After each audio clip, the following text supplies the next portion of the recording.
Hello and welcome to Rajya Sabha Television. You're watching The Big Picture with me, Frank Pereira.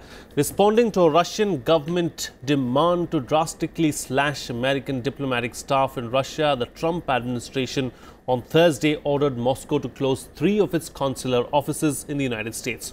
Russia will be required to close its consulate general in San Francisco, the Chancery Annex in Washington and the Consular Annex in New York, the State Department announced. Now, the deadline is Saturday. The move was the latest tit-for-tat in worsening relations between Washington and Moscow, despite President Trump's expressions of friendliness towards Russian President Vladimir Putin. On this edition of The Big Picture, we'll take a closer look at the US's move to order the closure of Russian consular offices. Joining me on the program today are KP Nayar, strategic analyst, Pinak Ranjan Chakravarty, former secretary, MEA, and also distinguished fellow ORF. Vivek Kachu, former diplomat, will also join us on the program today. I'd like to start with you, Mr. Nayar. What do you think of this latest move by the United States to ask the Russians to close their offices? Well, this has been going on, as you know, for some time. But a couple of things about the latest tit-for-tat developments I want to mention. Yes. State Department spokeswoman Heather Nauert, for example, announcing this, said that this is the sanctions, the original sanctions by Obama administration, which started this. With regards to Crimea? Yes. No. It's I'm talking of the one after the US elections. Okay. Yes. So she said that those sanctions and expulsions were on account of Russia's interference in our domestic affairs. The interesting thing is, you know, her president, Trump, has maintained that Russia didn't do anything. There is no proof that Russia did anything. And here is the State Department spokeswoman challenging the president, saying that this is a reaction to Russia's interference in our internal affairs. And that is probably the most remarkable aspect of it. In how many countries can a foreign affairs spokeswoman challenge the position of the president? The other significant thing is that White House subsequently said that President Trump personally ordered the latest closures. Now, this again, so tit for tat is going just beyond expulsions and closures now, because when Putin announced earlier the drastic cut down in American staff in Russia, he said that he took the decision personally. So now even decisions are tit for tat, you know. So, but overall the situation is deteriorating, you see. For example, in a few days there will be these massive military exercises in the Baltics. So the Americans have sent a fleet of F-16s there. So it is going beyond just diplomatic actions. I mean, going beyond that into arms build-up and increasing tensions. That is what we have to note. Sure.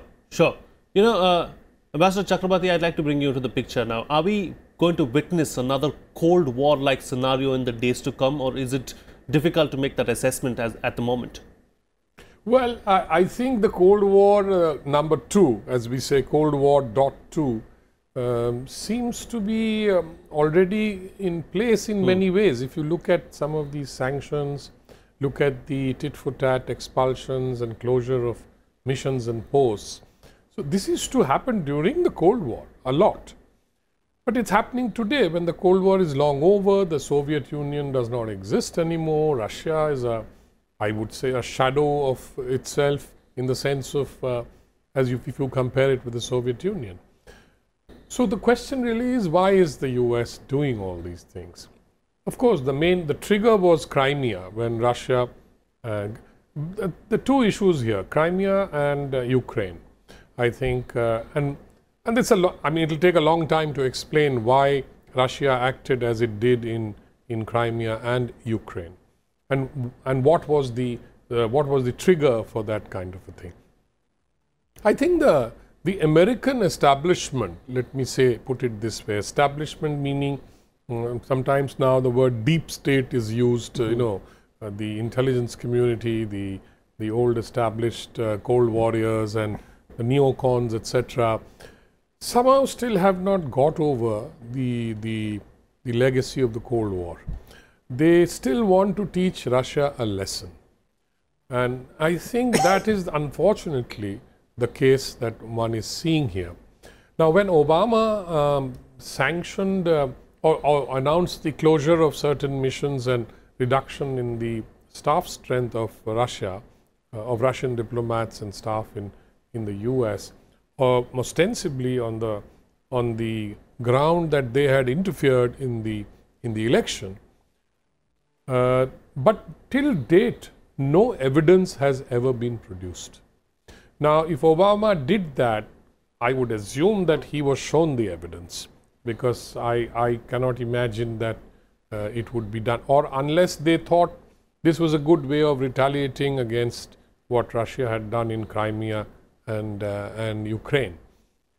So I really don't know what triggered it off, although it has been pegged on the issue of Russian interference in American elections, the email hacking and all kinds of things. So these are charges and counter charges that have been made. Russia has denied it many a times, even at the level of Putin.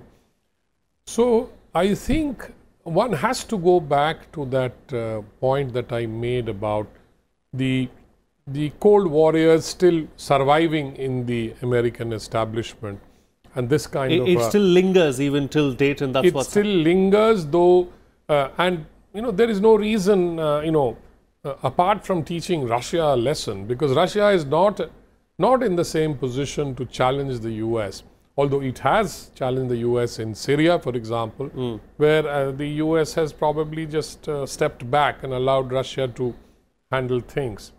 So there's a whole lot of shall we say disagreements and irritants on the bilateral agenda. Ambassador Kachu has joined us on the debate now. Ambassador Kachu, I know you've not heard the previous two speakers speak, but let me start with you and ask you another question. This tit for tat between the United States and Russia has been going on for a while now, and both the speakers have spoken about that. Can you expect some kind of a retaliation this time around from Russia as far as what the US has done today?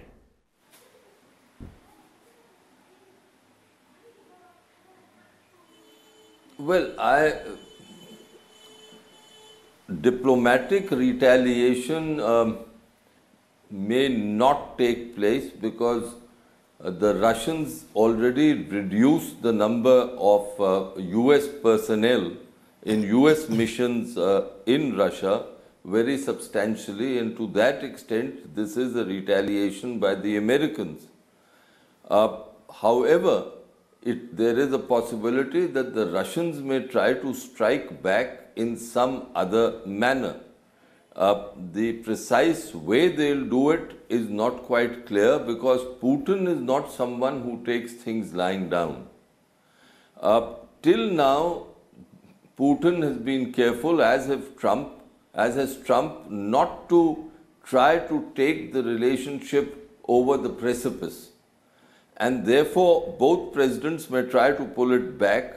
But the fact is that given the allegations of Russian meddling in US presidential politics, Trump's hands are virtually tied. And therefore, I think the antagonistic elements of the relationship will continue for quite some time.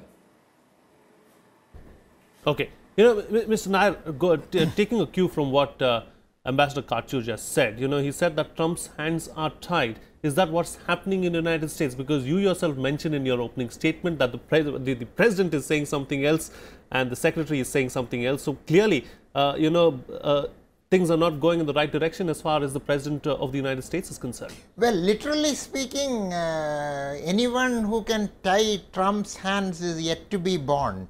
And if anyone ties his hands, he will use his legs. And if his legs are also tied, he will use his tongue very effectively, as we have seen since he entered the presidential campaign. But we have to realize that for the first time in history perhaps, three generals are running US foreign and security policy. General Mattis, General Kelly and General McMaster. I mean, you may mention that General Eisenhower became president, but by the time Eisenhower became president, he had already undergone a transformation and become a civilian sort of thing.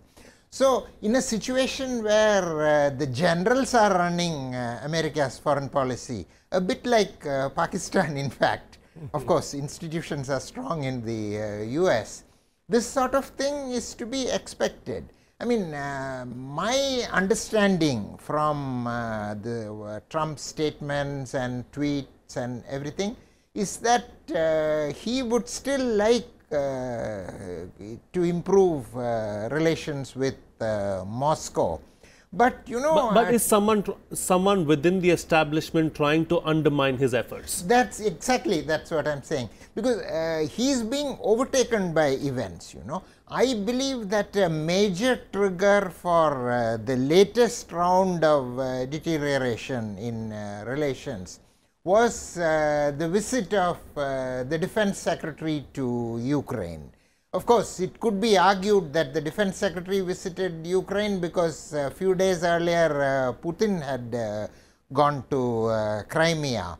But you know, it's going beyond just US-Russia relations, going beyond diplomatic activities. The theater of rivalry and animosity between US and Russia is spreading fast beyond all this.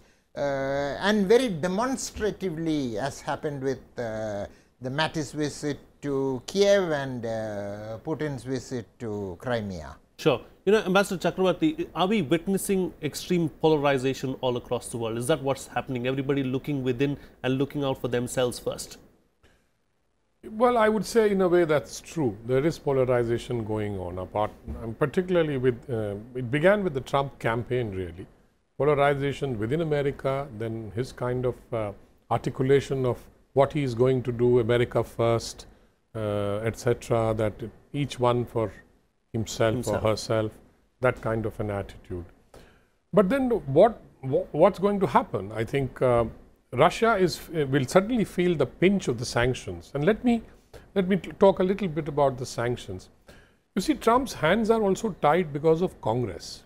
Congress has passed the law, and it was, of course, the president has a right, the American president, to veto the law.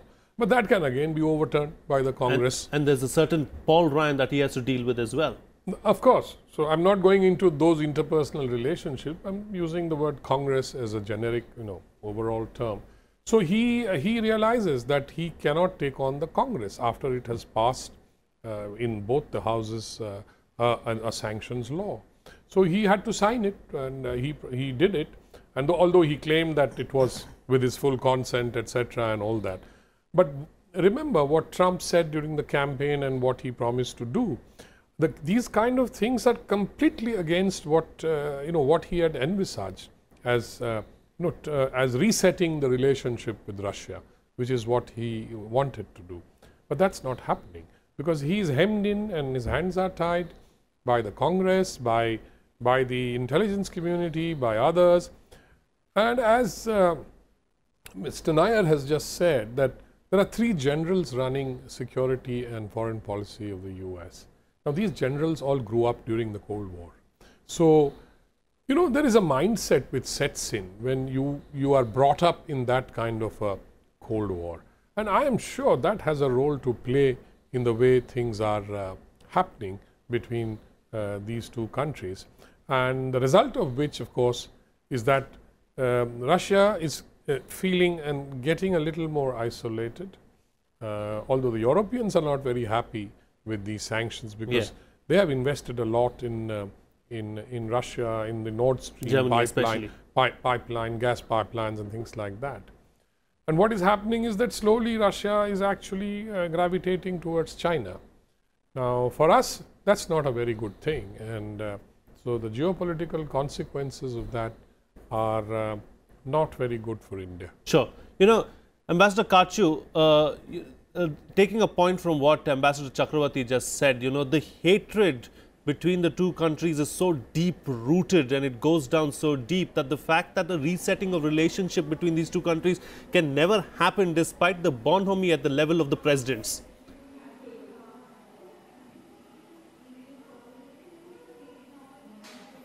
You know, I do believe that international relations, Frank, don't work on hatred or likes or dislikes. It's a question of interest. We seem to have lost the line there with Ambassador Kachu. The Rains, of course, are playing spoilsport at the moment all across the country. But I'm told that he's reconnected again. Go ahead, Ambassador Kachu, make your point.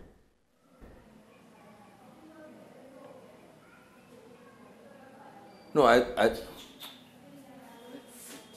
wait. Okay.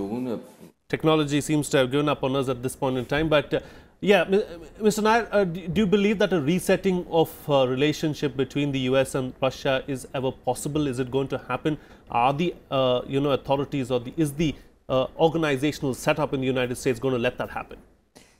Well, reset has been tried before. George W. Bush, he tried to do the same thing. In fact, there's a famous statement. He went and met Putin for the first time, and he came back and said that I looked into his eyes and he is someone I can do business with. And he sent a fine diplomat there, William Burns, as ambassador there, who was committed to the policy. But it didn't work, you know. See, at the end of the day, you know, Russia has become weaker. We always use the cliche that there is only one superpower now. But the fact remains that, you know, despite China's advancement and all that, even today, there is only one country in the world that can destroy the United States, you know. Yes. Missile shield, everything may be there. But 30 minutes, you know, Chicago will not be there if the Russians decide to send a nuclear bomb. And I think the American deep state is deeply aware of this, that there is only one country that can actually destroy the United States. And they kept the Americans out of Syria as well and they had their own agenda going. I mean, Americans may retaliate, then same thing may happen to Russia. But this is something that the people who ultimately control the levers of the Russia policy cannot get over.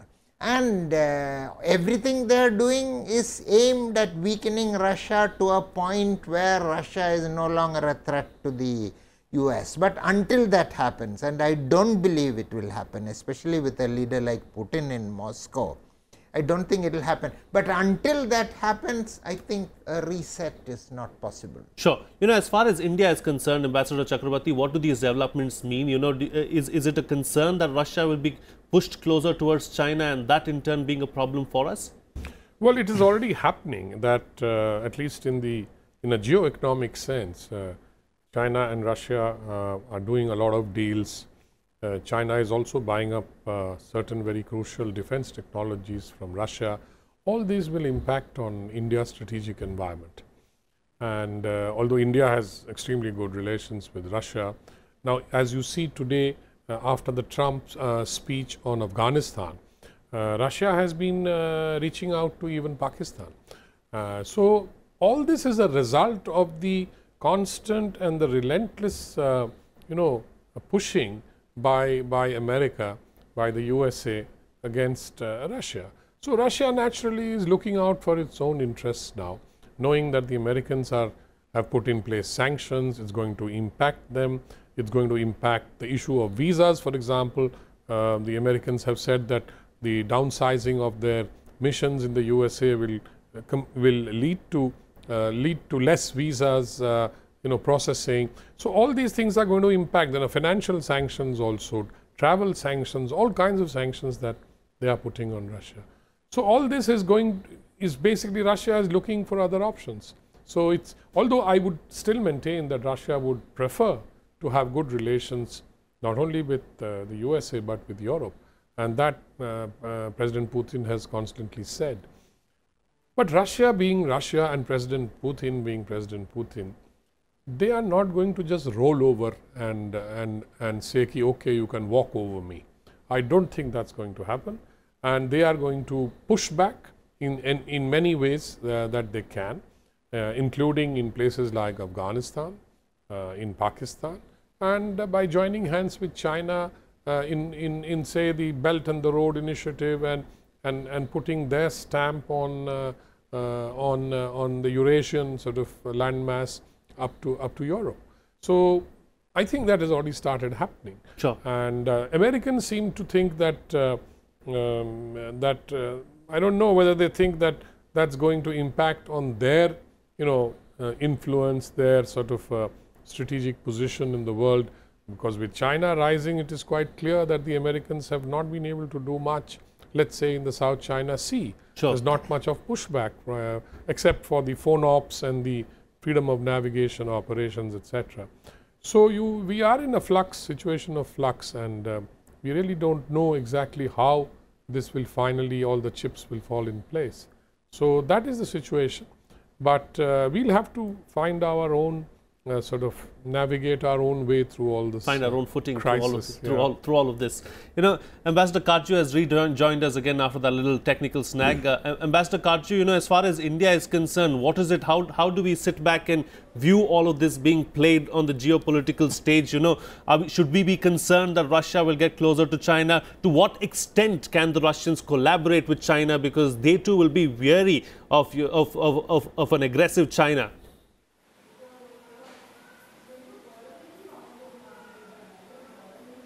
I entirely concur with you. I think the Russians embrace, this Chinese Russian embrace shouldn't be taken as a permanent one or as a very intense one.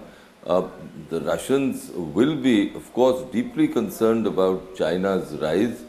Also, I heard Mr. Nayar, and I do believe that in neither Russian military or among the American military, there is any desire to have a nuclear conflagration, even though both sides are mindful of the destructive capacities that each other have. The Americans, I think, were deeply disturbed by Crimea. They should not have, because I do think that Ukraine, or trying to get Ukraine into the Western European fold, was a mistake. It would have been far better if Ukraine was left as it is, because for Putin that was a terribly aggressive move, and that is, to my mind, what triggered an entire series of events which has led to the present situation. Now, my impression is that Trump saw through this and wanted to find a way to reverse this. But there are problems, because in Europe and among conservative circles in America, they thought that what they were doing is correct. As far as India is concerned, I think we have to go back to the foundational principles of our policy and just watch this very carefully. We have important interests in both Russia and in the United States, and we should not try to get involved in their internecine difficulties. My feeling is that we need to keep communication channels open with Russia in an intense way, especially on Afghanistan and Pakistan, even though the Russian actions in Afghanistan especially are not on account of what is happening on the ground in Afghanistan, not on account of ISIS, because the ISIS is hardly a force in Afghanistan, certainly nowhere near the Taliban, but it is on account of the larger jockeying that is taking place between the Americans and the Russians. And that is something which is certainly worrying. All right. On that note, then, we'll have to call it a wrap on this edition of The Big Picture. I'd like to thank KP Nayar, Pinak, Ranjan, Chakravarty and Vivek Karju for joining me on the program and putting things into perspective for us. At a time when the United States is reaching out to India, it is important that India keeps all its options on the table and doesn't close the door on Russia too, is the conclusion of this debate. Thank you so much for watching. See you again next time.